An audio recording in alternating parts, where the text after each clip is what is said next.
안녕하세요. 적어도 이 영상을 보시는 분들은 불필요한 이자 납입을 하지 않았으면 하는 마음에 이렇게 전반적인 대출에 대한 영상을 찍게 되었습니다. 오늘 제 동생이 제 후배가 일을 다시 하러 오게 됐는데 그 친구한테 새롭게 다시 교육도 해줘야 될 겸 이런 얘기들을 동생뿐만이 아니라 이 영상을 보시는 분들도 알면 좋을 영상일 것 같아서 이렇게 한번 찍게 되었습니다. 오늘은 26년도 8월 25일입니다. 제가 늘 대출은 시점이, 알아보는 시점이 제일 중요하다라고 말씀을 드립니다. 왜냐하면 대출이라는 것은 약간 생물체처럼 늘 변화하는 그런 것이기 때문에 금리와 규제에 예민합니다.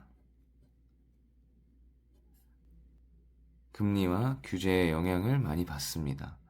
그래서 늘 알아보는 시점, 이것이 제일 중요하다라고 말씀드릴 수 있겠습니다. 대출에 대해서 설명을 할 건데, 대출은 크게 우리나라에서 신용대출과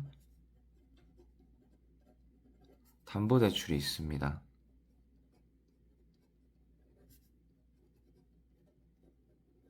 내가 어떤 사람에게 대출을 해줄 때 무엇을 보고 대출을 해주느냐. 쉽게 신용대출은 그 사람의 신용을 보고 대출을 하고요. 담보대출은 어떠한 담보를 보고 대출을 해주게 됩니다. 일반적으로 신용의 주요 평가기관은 나이스와 KCB가 있습니다.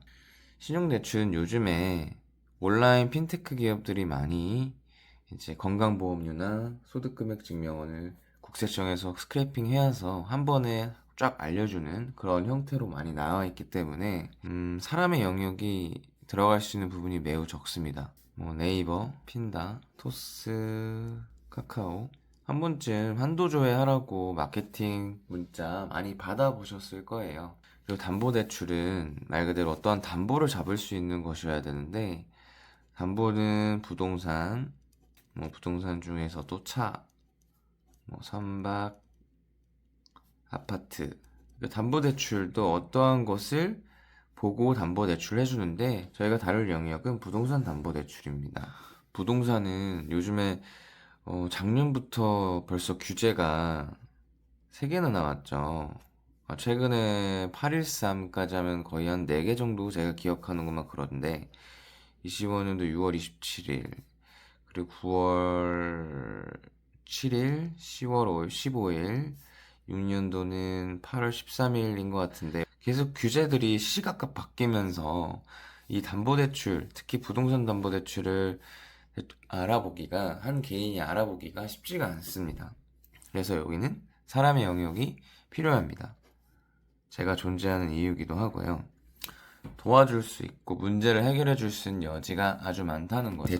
이런 대출들을 도와주는 직업을 대출 상담사라고 합니다.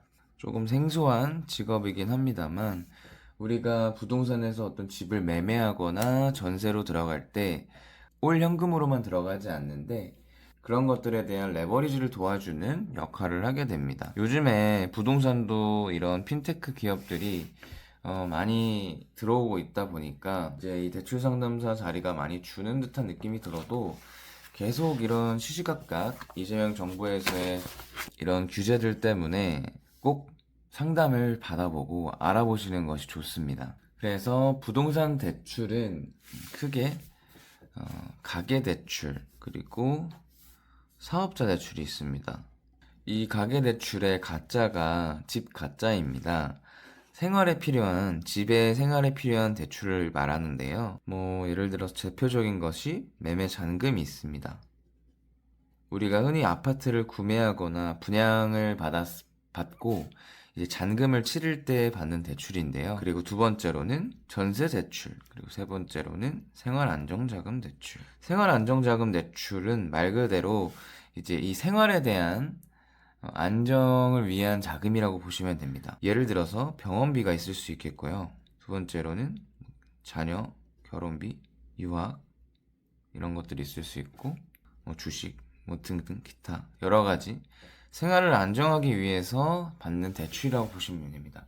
이것들은 다 가계이고, 이제 가계의 가장 큰 특징은 규제에 가장 민감하다는 겁니다. 요즘에 뉴스들이 많죠.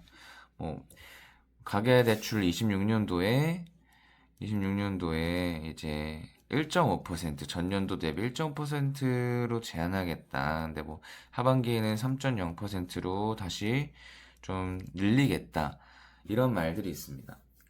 제일 영향이 많이 받는 대출이 가계대출입니다. 특히 예전엔 없었는데 지금은 익숙해져 버린 DSR이라는 제도, LTV라는 제도. 아무래도 이 DSR 때문에 거의 대출이 안 되는 경우가 많은데요. 이 생활안정자금에는 임차, 보증금 반환, 대출이라는 게 있어요. 전세 퇴거 자금이라고도 하고요. 말 그대로 임차인이 임대인에게 전세금을 주고 임대인이 그 전세금을 보관하고 있다가 만기가 되면 이제 다시 돌려줘야 되는데, 보통은 전세 세입자를 맞추고 그 돈으로 자기가 전세를 살거나 다른 데 투자를 하거나 그렇게 있다가 이제 만기 시점에 새로운 세입자를 맞춰서 이제 보통 전세금을 빼주게 됩니다. 이 시나리오는 부동산 값이 계속 오르기만 하면 상관이 없습니다만 22년도였나요? 폭락을 했던 시점이 있었어요. 예를 들어서 KB 시세가 10억짜리가 있었는데, 그럼 예를 들어서 전세금이 7억이라고 한번 가정을 해볼게요. 근데 만기 시점에 가보니 부동산이 폭락이 돼 있어서 KB 시세가 7억이었고 전세는 5억으로 많이 낮아져 있습니다. 내가 임차인이라면 연장을 해서 살 수도 있겠지만 다른 기타 여러 가지 이유들로 보통은 내가 2억의 차액을 받고 연장을 하거나, 아니면 이 같은 돈으로 옆에 다른 어떤 더 좋은 동네를 들어가서 살게 됩니다. 또는 집을 매수할 수도 있겠다라는 그런 생각도 할 수 있겠죠. 원래는 그런 목적으로 받는 대출이 아니었는데 생활안정자금 대출이 어느 순간 퇴거자금 용도로 많이 쓰이기 시작했었습니다. 근데 아까 말씀드렸다시피 가계대출은 LTV와 DSR을 보게 됩니다.